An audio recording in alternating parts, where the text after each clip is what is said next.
అలానే మిసేసరావు 2 రోజుల పర్యటన నిమిత్తం రష్యా అధ్యక్షుడు పుతిన్ భారతదేశానికి వచ్చారు. యావత్ ప్రపంచం కూడా ఈ పర్యటన వైపే చూస్తూ ఉంది. దానికి కారణం ప్రపంచవ్యాప్తంగా ప్రస్తుతం నెలకొన్నటువంటి యుద్ధ వాతావరణం, భౌగోళిక పరిస్థితులు, ఆర్థిక పరిస్థితులు ఇవన్నీ అనిశ్చితి పరిస్థితిలో ఉన్నటువంటి క్రమంలో జరుగుతున్నటువంటి పర్యటన. ఇక్కడ ఒక పెద్ద హైలైట్ పాయింట్ ఏంటంటే పుతిన్ భారతదేశానికి వచ్చారు. ఆయన రాక ఒక వినూత్నం. ఆయన వచ్చినటువంటి క్రమంలో భారత ప్రధానమంత్రి నరేంద్ర మోడీ గారు ప్రోటోకాల్ని సైతం పక్కన పెట్టేసి ఆహ్వానించారు. ఆ తర్వాత వాళ్ళిద్దరూ ఫార్చునర్ కారులో ప్రయాణించారు. ఇదే ఇప్పుడు ప్రపంచవ్యాప్తంగా ఒక సంచలనమైనటువంటి న్యూస్గా మారింది. వాళ్ళిద్దరు ప్రయాణించినటువంటి ఫార్చునర్ కారు ఏంటో తెలుసా? ఇదే ఈ కారు. ఇద్దరు కూడా హై సెక్యూరిటీలో ఉంటారు.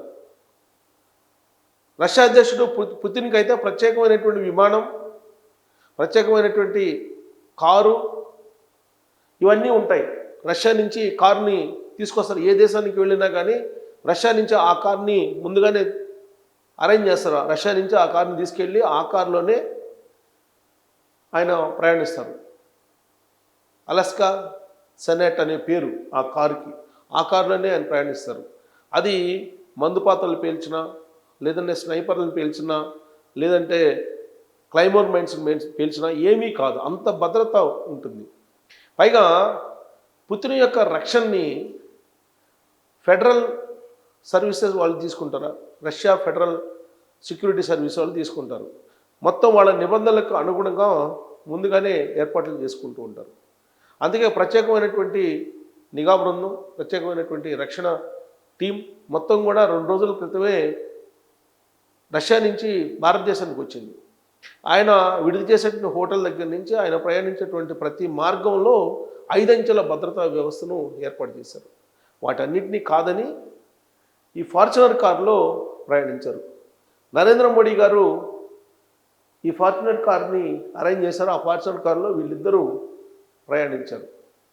వాళ్ళిద్దరూ కారులో ప్రయాణించడం, కారులో ఇద్దరు ఏకాంతంగా మాట్లాడుకోవడం అనేది కొత్త ఏం కాదు. ఈ మధ్యకాలంలో బీజింగ్లో జరిగినటువంటి బీజింగ్ కోఆపరేటివ్ సదస్సులో కూడా, షాంఘై కోఆపరేటివ్ సదస్సులో కూడా వీళ్ళు మాట్లాడుకున్నారు. ఆ రోజున పుతిన్ సొంత కారు, పుతిన్కు ఉన్నటువంటి ప్రత్యేకమైనటువంటి రక్షణ కల్పించినటువంటి కారు ఏదైతే ఉందో దాంట్లో కూర్చొని వాళ్ళిద్దరు ఏకాంతంగా 45 నిమిషాలు మాట్లాడుకున్నారు. అది అప్పట్లో ప్రపంచవ్యాప్తంగా పెద్ద చర్చనీయాంశమైంది.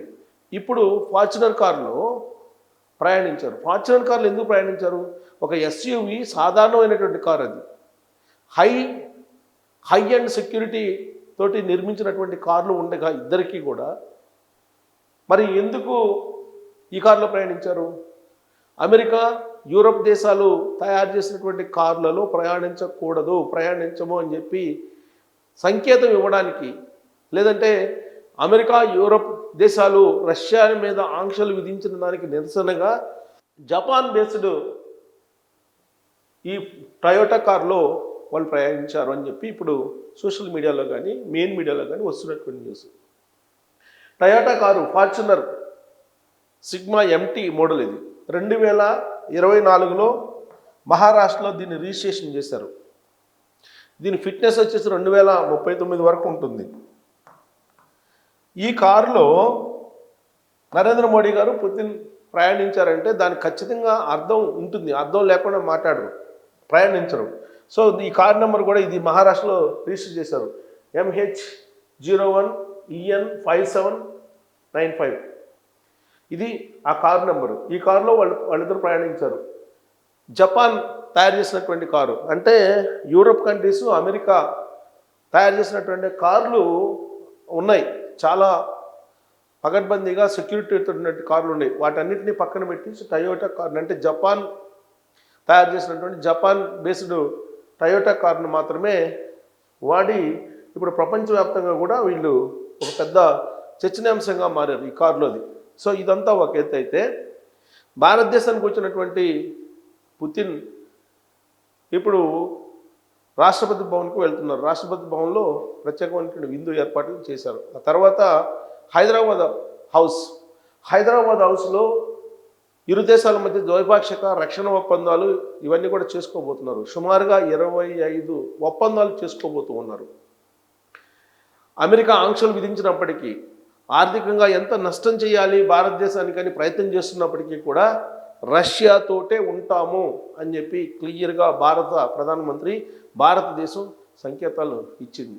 అంతేకాదు, రష్యా యుక్రెయిన్ యుద్ధం విషయంలో ఎటువైపు అని మీడియా నుంచి ఎదురైనటువంటి ప్రశ్నకు నరేంద్ర మోడీ గారు చాలా క్లియర్గా రష్యా అధ్యక్షుడు పుతిన్ ఎదురుగానే చెప్పారు, మా స్టాండ్ ఒకటే, మేము తటస్థంగా లేము, మేము శాంతి వైపే ఉంటాము అని చెప్పారు. అంటే ఇండైరెక్ట్గా యుద్ధం వైపు ఉండము, శాంతి వైపే ఉంటామని చెప్పి నరేంద్ర మోడీ గారు చాలా క్లియర్గా పుతిన్ సమక్షంలోనే చెప్పారు. సో రష్యా అధ్యక్షుడు అలాగే నరేంద్ర మోడీ గారు ఇద్దరు సమక్షంలోనే మీడియా అడిగినటువంటి ప్రశ్నకు తటస్థమా యుక్రెయిన్ రష్యా యుద్ధం విషయంలో అని చెప్పి అడిగితే నరేంద్ర మోడీ గారు ఏమాత్రం తడబాటు లేకుండా తడుముకోకుండా చాలా క్లియర్గా మేము శాంతి వైపే ఉంటాం, శాంతి పక్షానే ఉంటామని చెప్పారు. సో కాబట్టి మూడో దేశం ఇన్వాల్వ్మెంట్ జనరల్గా ఉండదు. ఏ రెండు దేశాల మధ్య సంఘర్షణ వాతావరణం నెలకొన్నా, ఏ రెండు దేశాల మధ్య యుద్ధ వాతావరణం నెలకొన్నా కానీ మూడో దేశం యొక్క ఇన్వాల్వ్మెంటు ఉండదు. పాకిస్తాన్కి ఇండియాకి మధ్యలో యుద్ధం జరుగుతున్నప్పుడు మూడో దేశం ఇన్వాల్వ్మెంటు ఉండకూడదని చెప్పి భారతదేశం ఏ విధంగా అయితే కోరుకుంటుందో అదే తరహాలో ఉక్రెయిన్ కానీ రష్యా కానీ కోరుకుంటూలో తప్పు లేదు. అందుకే శాంతి వైపే మా స్టాండ్ శాంతి అని చెప్పి చాలా క్లియర్గా నరేంద్ర మోడీ గారు చెప్పారు.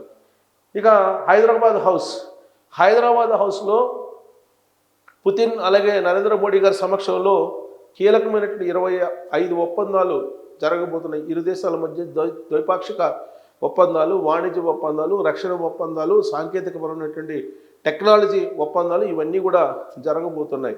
వ్యవసాయానికి సంబంధించినటువంటి ఒప్పందాలు, ఎరువులకు సంబంధించినటువంటి ఒప్పందాలు, ఇలా రకరకాల ఒప్పందాలు జరగబోతున్నాయి. ఇప్పుడు ప్రజెంట్ ఉన్నటువంటి $5 బిలియన్ సంబంధించినటువంటి వాణిజ్యాన్ని రాబోయేటువంటి రోజుల్లో $100 బిలియన్ తీసుకెళ్ళాలి అనేటువంటి ఉద్దేశంతో ఈ 25 ఒప్పందాలు చేసుకున్నారు. సో ఈ ఒప్పందాలు ఒక ఎత్తు అయితే అసలు హైదరాబాద్ హౌస్ని ఎందుకు ఎంపిక చేసుకున్నారు? సాధారణంగా ఎవరు వచ్చినా కానీ భారతదేశానికి విదేశాలకు సంబంధించినటువంటి అధిపతులు హైదరాబాద్ హౌస్లోనే ఉంటారు. ప్రత్యేకించి గతంలో ఒబామా వచ్చినా, లేదంటే జో బైడెన్ వచ్చినా, బిల్ క్లింటన్ వచ్చినా హైదరాబాద్ హౌస్లోనే ఉన్నారు. అలాగే ఇటీవల కాలంలో చైనా అధ్యక్షుడు జిన్పింగ్ వచ్చినా హైదరాబాద్ హౌసే. ఏంటి హైదరాబాద్ హౌస్ యొక్క స్పెషాలిటీ అని అంటే, హైదరాబాద్ హౌస్ని అప్పుడు బ్రిటిషర్స్ కాలంలో బ్రిటిషర్స్ ఢిల్లీకి రాజధానిని మార్చినప్పుడు అక్కడ నిజాం హైదరాబాద్ హౌస్ ఉండాలి, అది బ్రిటిషర్లకు వైస్రాయ్కి పోటీగా హైదరాబాద్ హౌస్ ఉండాలి అనేటువంటి ఉద్దేశంతో నిజాం ఢిల్లీలో కట్టించినటువంటి భవనం అది. ఉస్మాన్ అలీ ఖాన్ కట్టించినటువంటి భవనం. దాదాపు 4 సార్లే ఆయన దాంట్లో విడిది చేశారట. మిగతా అంతా కూడా ఇప్పుడు ఇలాంటి అత్యున్నతమైనటువంటి మీటింగుల కోసం దాన్ని ఉపయోగిస్తున్నారు. అంతర్జాతీయంగా ఉండేటువంటి వాస్తు నిపుణులు, వాస్తు శిల్పులు కలిసి నిర్మించినటువంటి భవనం. అప్పట్లోనే 2 లక్షల పౌండ్స్ ఖర్చు పెట్టి నిర్మించినటువంటి భవనం అది.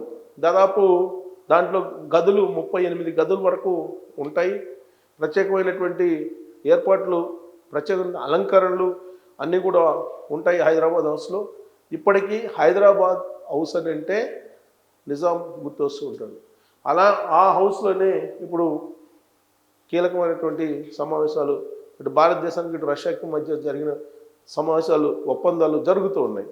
ఇది అయిపోయిన తర్వాత రాష్ట్రపతి భవన్కి వెళ్తారు పుతిన్, అక్కడ విందు ఏర్పాట్లు చేశారు.